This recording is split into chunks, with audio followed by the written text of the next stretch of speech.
ഓരോ കർമ്മത്തിനും ഉതകുന്ന വിധം പഠിപ്പിച്ച് ജനത കർമ്മത്തിൽ വ്യാപരിക്കുമ്പോൾ പ്രകൃതി സന്തുലിതമാവും, പരസ്പര സ്നേഹം വളരും, വിശ്വാസങ്ങൾ ഉറയ്ക്കും.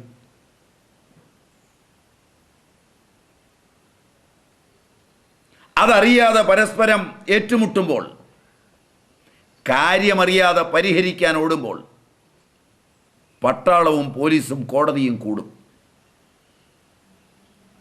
അവിടെയും അകർമ്മണ്യർ നിറയും, ചെക്ക് പോസ്റ്റുകൾ കൂടും,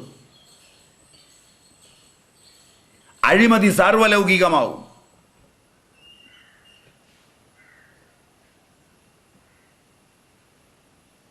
സ്വഭാവമുള്ളവർ ഇല്ലാതാകും, പരഭാവമുള്ളവരെ കൊണ്ട് നിറയും. ഈ ഒരു അവസ്ഥിതിയിലേക്ക് കാര്യങ്ങൾ എത്തിക്കൊണ്ടിരിക്കുകയാണ് വളരെ വേഗം. അകർമ്മണ്യത വെടിഞ്ഞ് കർമ്മനിരതനായി കഠോപനിഷത്ത് ഇവിടെ പറയും, ഉത്തിഷ്ഠത, ജാഗ്രത, പ്രാപ്യവരൻ നിബോധത. എഴുന്നേൽക്ക്, ഈ തളർച്ചയിൽ നിന്ന് എഴുന്നേറ്റ് നിൽക്ക്. മനസ്സും ശരീരവും തളർന്നതുകൊണ്ടാണ് ഈ നാറ്റമെല്ലാം അടിക്കുന്നത്. ഒന്ന് വൃത്തിയാക്ക് അന്ധക്കരണത്തെ. എഴുന്നേൽക്ക്, ഉണര്. മുമ്പ് സഞ്ചരിച്ച ശ്രേഷ്ഠന്മാരുടെ പാതയറിഞ്ഞ് സഞ്ചരിക്കുക. ഉത്തമന്മാരെ പ്രാപിച്ച്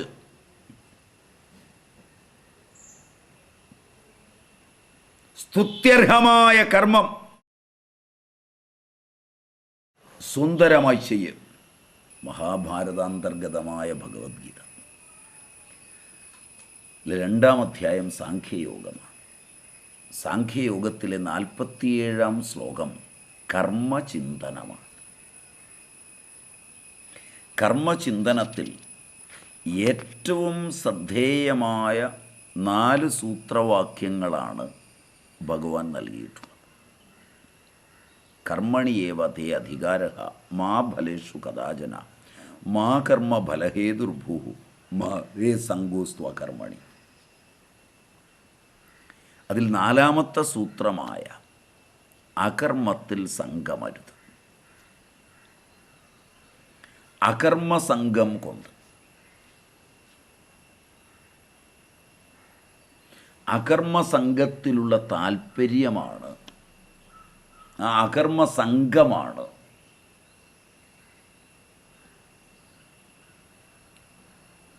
ഗവൺമെൻറ് ജോലികളിലുള്ള താല്പര്യം. ഇന്ന് ഇന്ത്യയിൽ പൊതുമേഖലാ സ്ഥാപനങ്ങളിൽ ജോലി ചെയ്യുവാൻ ജനങ്ങൾക്കുണ്ടാകുന്ന അത്യധികമായ താല്പര്യം അകർമ്മത്തിലുള്ള സംഘം കൊണ്ടാണ്. അതിൻ്റെ വളർച്ചയും വികാസവും സ്വകാര്യ മേഖലയിലേക്ക് കൂടി വ്യാപിച്ചു വരികയാണ്. എല്ലാ തൊഴിലുറപ്പ് പദ്ധതികളും അകർമ്മ സംഘത്തിൽ ആവൃതമാണ്.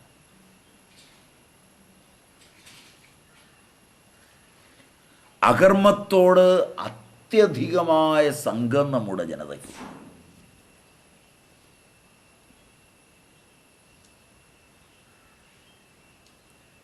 Supervisory cadre. ഞാൻ മന്ത്രിയാണ്, ഞാൻ MLA ആണ്, ഞാൻ ഉന്നത കുലജാതനാണ്,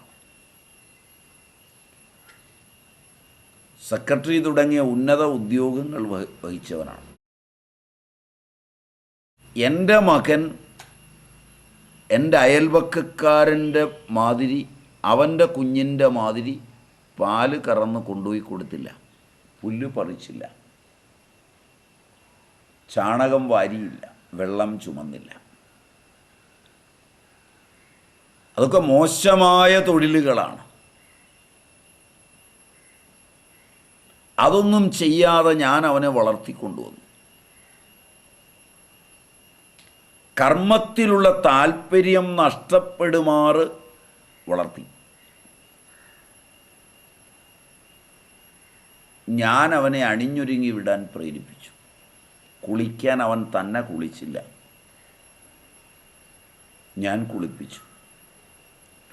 ഞാൻ അവൻ മുതിർന്നിട്ടും തലമുടി ചീകി പെട്ടുതൊട്ടു, ഭക്ഷണം പാകം ചെയ്തു കൊടുത്തു, അടിവസ്ത്രങ്ങൾ വരെ ഞാൻ നനച്ചു കൊടുത്തു.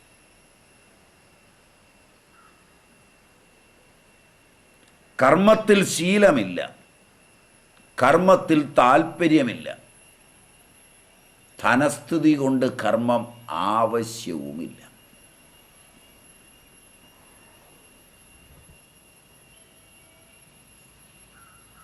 അതേപോലെ കർമ്മത്തിൽ താല്പര്യമില്ലാത്തവരുമായി അവൻ കൂട്ടുകൂടി.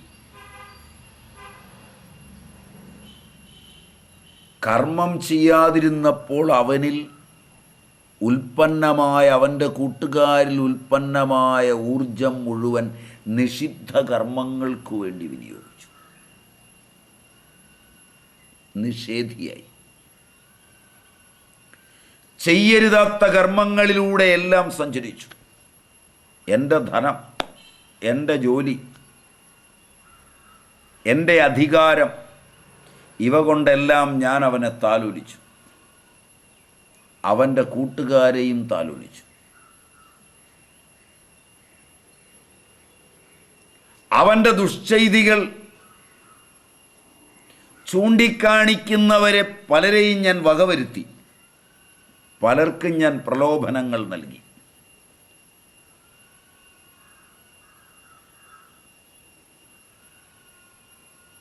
പലതരത്തിൽ ദൂഷിതമായൊരു സമൂഹത്തെ ഞാൻ സൃഷ്ടിച്ചു. ആധുനിക ഇന്ത്യയുടെ രാഷ്ട്രീയ, സാമൂഹ്യ, മത, സാംസ്കാരിക മണ്ഡലങ്ങളിൽ വിരാജിക്കുന്ന ഏതെല്ലാം നേതാക്കന്മാരെ നിരത്തിയാലും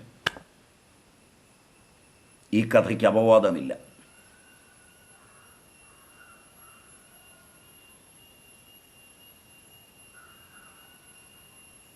ഇതിൽ താഴത്തെ ശ്രേണിയിലുള്ളവർ,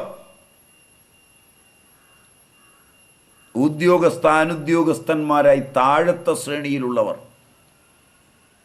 എത്ര പണം കൊടുത്തും സൂപ്പർവൈസറി കേഡറുകളെ സൃഷ്ടിക്കാനൊരുങ്ങി.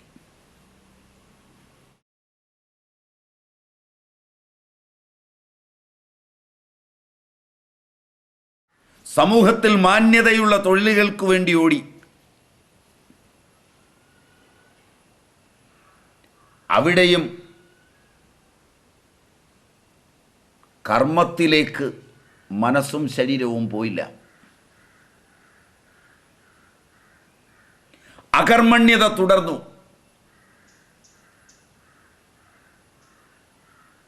ഉന്നതന്മാരുടെ മക്കളും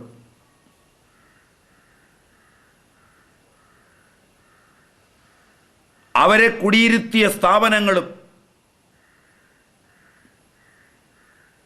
നിഷിദ്ധ കർമ്മങ്ങളുടെ കേദാരങ്ങളായി.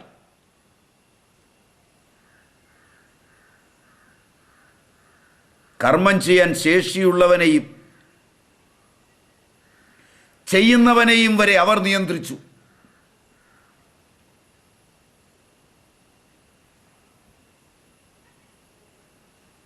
ഈ ഒരു രംഗത്താണ് ആധുനികത ഇന്നെത്തി നിൽക്കുന്നത് എന്ന് എല്ലാവർക്കും അറിയാം. എല്ലാ മാധ്യമങ്ങൾക്കും എല്ലാ ജനാധിപത്യ സ്ഥാപനങ്ങൾക്കും അറിയാം. അകർമ്മണ്യത കൊണ്ട് നിറഞ്ഞ ഒരു ജനതയുടെ കൈപ്പിടിയിലാണിന്ന് ഭരണം.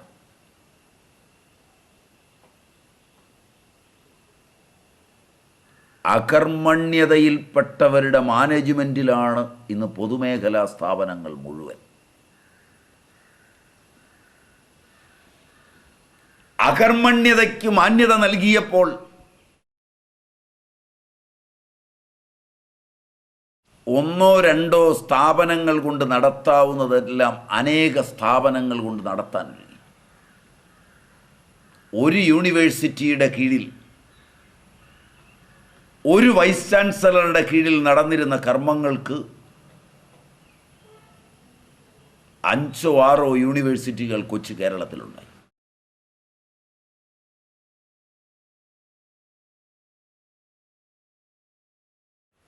പത്തോ 20 ഡീംഡ് യൂണിവേഴ്സിറ്റികളുണ്ടായി. രാഷ്ട്രീയത്തിലെയും മതത്തിലെയും അകർമ്മണ്യത താൽപ്പര്യമായി തീർന്ന കാലണയ്ക്ക് കൊള്ളാത്ത അലസമലീമസമായ ജീവിതം നയിക്കാൻ താൽപ്പര്യമുള്ളവനെ ഔദ്യോഗിക സ്ഥാനങ്ങളിൽ കുടിയിരുത്താൻ മാത്രമുണ്ടായതാണിവയെല്ലാം. ഇവയൊന്നും ജനോപകാരപ്രദമായി ഉണ്ടായതല്ല. വസ്തുതാപരമായി അവിടെ നടക്കുന്ന അഴിമതിയുടെയും അക്രമങ്ങളുടെയും നിഷിദ്ധ കർമ്മങ്ങളുടെയും പരമ്പരകൾ എടുത്താൽ ശുദ്ധവും അവശ്യംഭാവിയുമായ കർമ്മങ്ങൾ ചെയ്യുവാൻ കരുത്തില്ലാത്തവന്മാർ നിറഞ്ഞിരിക്കുന്നുവെന്ന് ഏതൊരാൾക്കും ബോധ്യമാവും.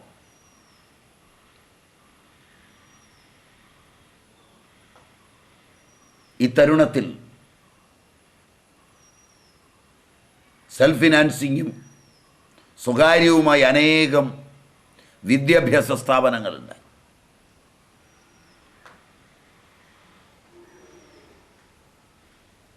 പഠിക്കുന്ന കാലത്ത് ഒന്നിനും കൊള്ളാത്തവരും കർമ്മശേഷി ഇല്ലാത്തവരും ആലസ്യ മുഖമുദ്രകളായവരുമായ ഉന്നതന്മാരുടെ ഭാര്യമാർ, മക്കൾ, ഇവർക്കൊക്കെ വേണ്ടി അവർ ശമ്പളം ഇങ്ങോട്ട് കിട്ടുന്നതിന് പഠിപ്പിക്കാൻ പോകേണ്ടതിന് പകരം പലപ്പോഴും നല്ല തുക കൊടുത്ത് ജോലിയിൽ കയറ്റി. കിട്ടുന്ന ശമ്പളവും കൊടുത്ത തുകയുമായി താരതമ്യം ചെയ്താൽ ഒരിക്കലും യോജിക്കാത്ത ഒരു കണക്കിൽ തുക കൊടുത്ത് ആലസ്യമുള്ളവർ, മാനേജ്മെൻറ്റുകൾക്ക് ചോദ്യം ചെയ്യാനാവാത്തവർ, മാനേജ്മെൻറ്റുകൾക്ക് ഒരിക്കലും പിരിച്ചുവിടാൻ പറ്റാത്തവർ, ധാർമ്മിക സ്ഥാപനങ്ങളായ വിദ്യാഭ്യാസ സ്ഥാപനങ്ങളെ എല്ലാ വിവരക്കേടിൻ്റെയും കേന്ദ്രമാക്കി മാറ്റാൻ പോന്നവർ അവയിലെല്ലാം വന്ന് നിറഞ്ഞു. അതിക്രമങ്ങളുടെയും വൈകല്യങ്ങളുടെയും കേന്ദ്രഭൂവായി വിദ്യാഭ്യാസ സ്ഥാപനങ്ങൾ മാറിയപ്പോൾ കുട്ടികൾ പലപ്പോഴും സുരക്ഷിതരല്ലാതായി.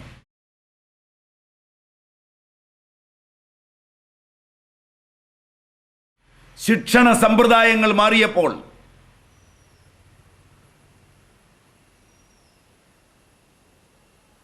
കുട്ടികൾ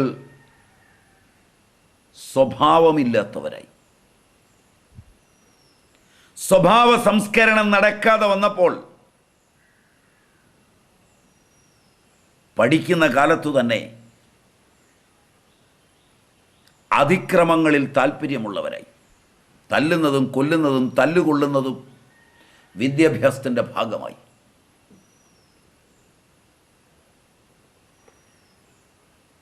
സർവനാശം വിതയ്ക്കുന്ന പ്രകൃതിയോട് യാതൊരു ബന്ധവുമില്ലാത്ത നശീകരണ പ്രവർത്തനങ്ങൾ വളർന്നു.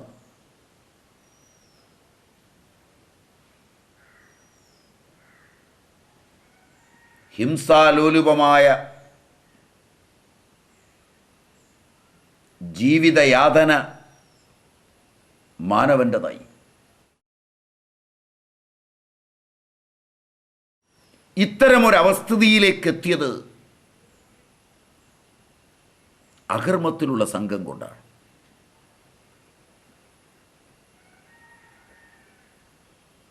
ഓരോ കർമ്മത്തിനും ഉതകുന്ന വിധം പഠിപ്പിച്ച് ജനത കർമ്മത്തിൽ വ്യാപരിക്കുമ്പോൾ പ്രകൃതി സന്തുലിതമാവും, പരസ്പര സ്നേഹം വളരും, വിശ്വാസങ്ങൾ ഉറയ്ക്കും.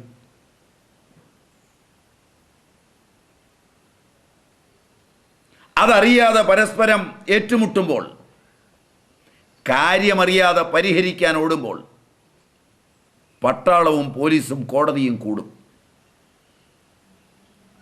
അവിടെയും അകർമ്മണ്യർ നിറയും.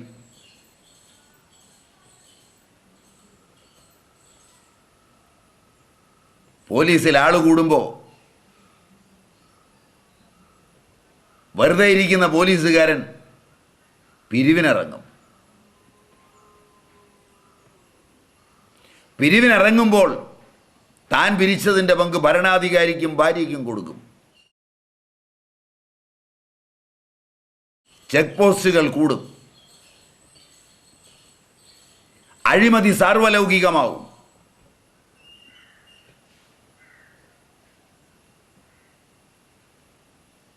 സ്വഭാവമുള്ളവർ ഇല്ലാതാകും. പരഭാവമുള്ളവരെ കൊണ്ട് നിറയും. ഈ ഒരു അവസ്ഥിതിയിലേക്ക് കാര്യങ്ങൾ എത്തിക്കൊണ്ടിരിക്കുകയാണ് വളരെ വേഗം.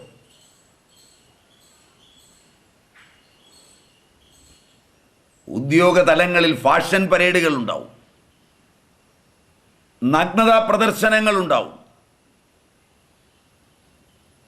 ലൈംഗിക അരാജകത്വം തിണ്ടാടും.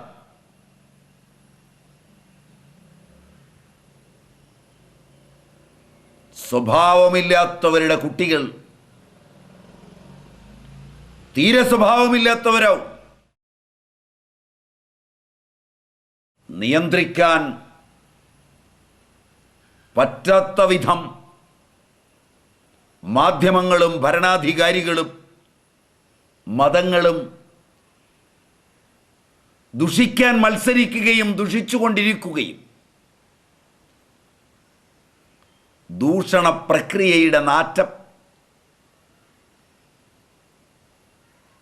അകത്തു നിൽക്കുമ്പോൾ അറിയാത്തതുകൊണ്ട് പുറത്തുനിന്ന് വരുന്ന നാറ്റം വിളിച്ചു കൂവുകയും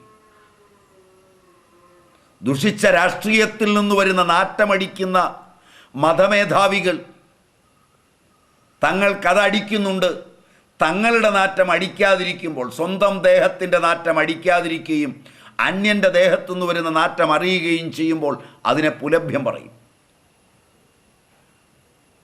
മതശരീരത്തിൽ നിന്ന് വരുന്ന നാറ്റം രാഷ്ട്രീയക്കാരൻ അടിക്കുമ്പോൾ അതിനെ അവനും പുലഭ്യം പറയും.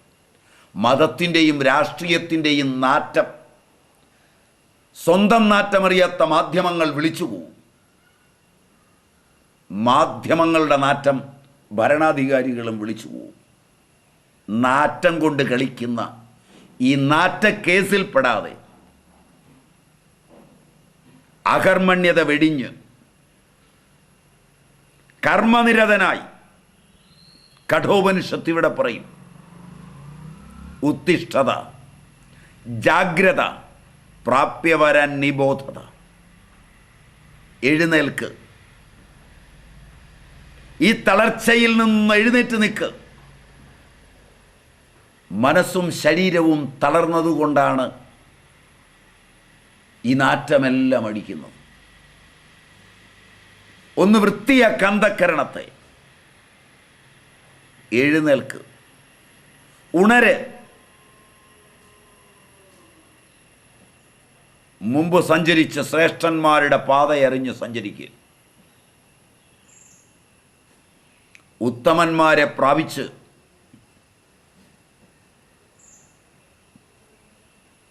സ്തുത്യർഹമായ കർമ്മം സുന്ദരമായി ചെയ്യും.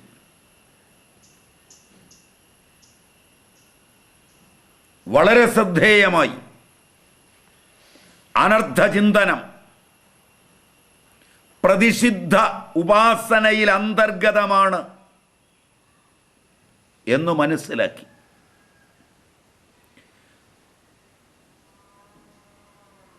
അകർമ്മ സംഘം കൊണ്ട് വാസന ഉളവാകുമെന്ന് മനസ്സിലാക്കി ഓരോ വാസനയും പെരുകുന്നത് അകർമ്മം കൊണ്ടാണ്. അകർമ്മിയായ ഒരുവൻ വെറുതെ ഇരിക്കുകയാകൊണ്ട് അല്പനേരം തൻ്റെ ചിന്തയുടെ രീതി നോക്കിയാൽ മതി. അവൻ്റെ അതൃപ്തി അവന് ബോധ്യമാവും. അവനവനോട് തന്നെയുള്ള അതൃപ്തി.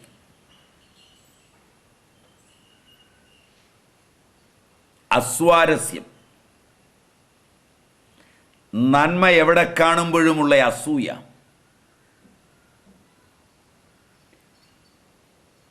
അവൻ്റെ മുമ്പിലൂടെ ആരെങ്കിലും കർമ്മം ചെയ്യുന്നത് കണ്ടാലുള്ള ഇരിക്കപ്പുറതിയില്ലായ്മ,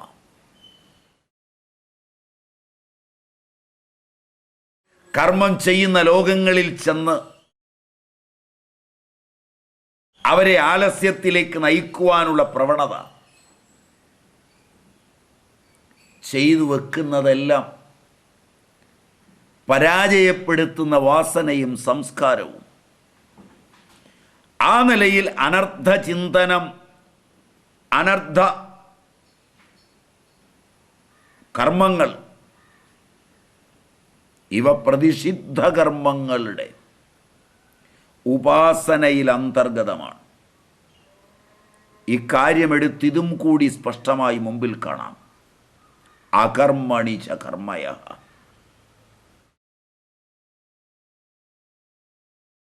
അകർമ്മത്തിൽ കർമ്മമുണ്ട്. പ്രതിഷിദ്ധ കർമ്മങ്ങൾ. ഓഫീസുകളിൽ, വീടുകളിൽ വെറുതെ ഇരിക്കുന്നവൻ ഉത്തമനല്ല.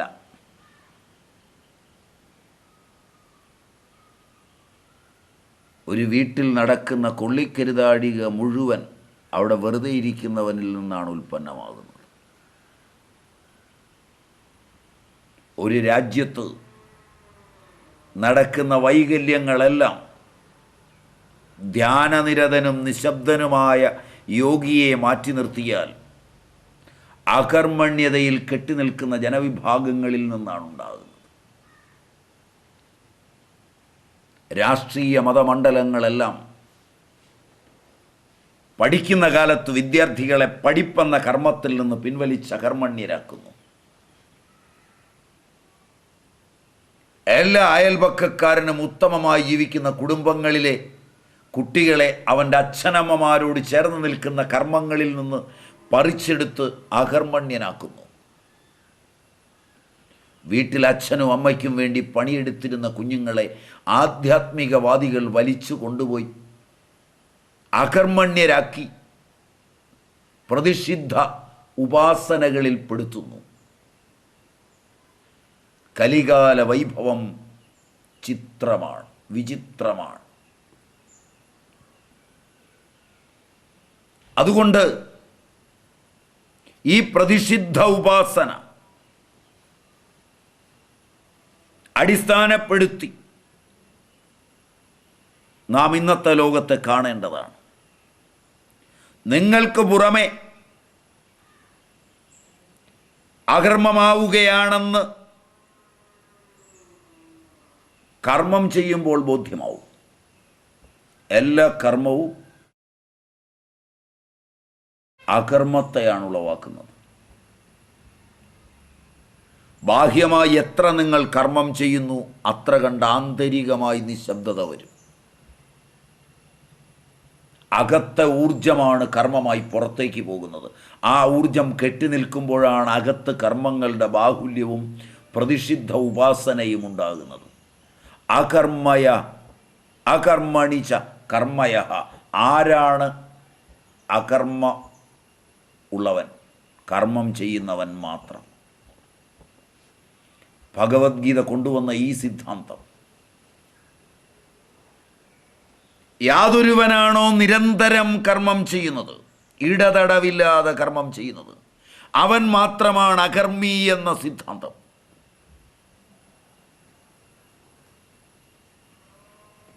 അകർമ്മ സംഘത്തെ വച്ചുകൊണ്ടുള്ള ഉന്നത പഠനത്തിനാണ് ഇട നൽകുന്നത്. കർമ്മത്തിൽ ഉഴറിയോടുന്നവനെ നോക്കി എന്താണ് അവന് പറ്റിയിരിക്കുന്നത് എന്ന് ചോദിക്കുന്നവൻ്റെ ഉള്ളിലാണ് നിഷിദ്ധകർമ്മം ഉണ്ടാകുന്നത്. നിരന്തരം കർമ്മം ചെയ്യുന്നവന് സ്വച്ഛസുഭഗമായ നിശബ്ദതയാണ് സദാ ആന്തരികമായി അനുഭവിക്കാൻ കഴിയുന്നത്. ഭാരതീയ ചിന്തയിലേക്ക് അത്യഗാധമായ ഒരു സന്ദേശമാണ് ഭഗവാൻ ഒരു കാലഘട്ടത്തിൽ കൊണ്ടുവന്നു വച്ചത്. മാനവചേതനയെ അത്യന്തം ഭാസുരമാക്കുന്ന,